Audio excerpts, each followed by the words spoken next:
Hey guys, welcome back to Making Mindfulness Fun. In this series, we're talking about how you can practice self-care for each of your koshas. And today, we're on the Vijnanamaya Kosha. Yes, that is a hard one to say. I had to practice it a lot. Vijnanamaya.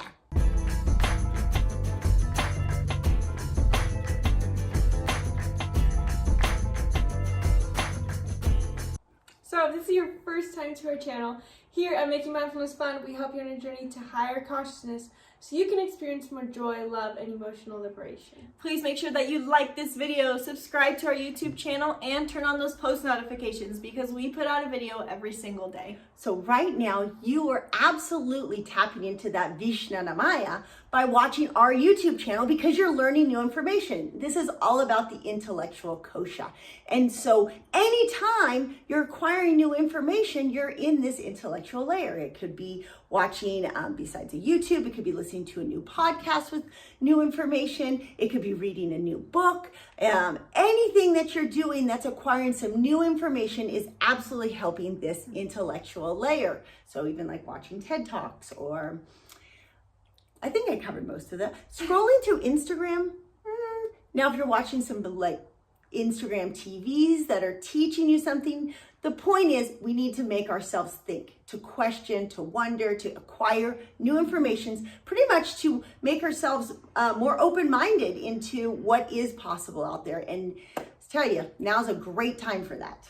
So the second way that you can nourish this intellectual kosha would be to start a new passion project or start a new business. Now, when I say passion project, it's not, you don't want to confuse it with something that you would do in your energetic kosha. It's something that you have to challenge yourself with a new skill set, and that's often why we say to start a business. It's always great to start a new business because you have to acquire a myriad of different skills to start a business. And when you're first starting a business, if you're doing it as like a side hustle, it can be coming from a place of intrinsic motivation with no expectation of the external results.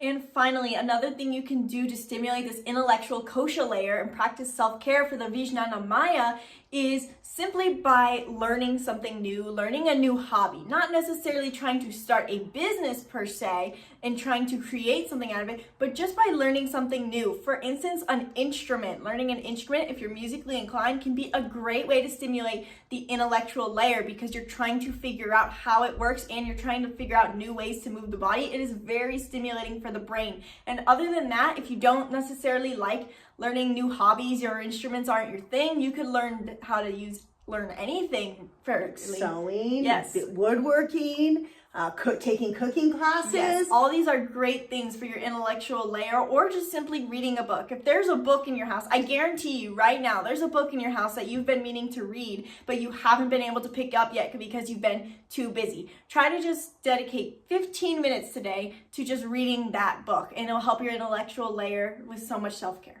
All right, so remember, we have a lot of things that you can learn on our new app, Nomads with a Purpose, that you can get on the App Store or the Google Play Store. It has so many things to help your intellectual layer and a lot of great recipes. So if you want to expand your intellectual layer in the kitchen, you'll get healthy at the same time. It's a win-win, right? Let us know what you like to do for your Vijnanamaya in the comments below. Have you started a new business? Do you have a podcast that you love listening to? Maybe like Defy the Norm? Do you have things that maybe you're even teaching? Like one of the things for me, I loved about homeschooling is that I got to learn while I was teaching them. In fact, I think I learned more than they learned because you have to learn it like twice in order to teach it. So there are so many great opportunities today for practicing, working into that intellectual space. All right. See you guys tomorrow.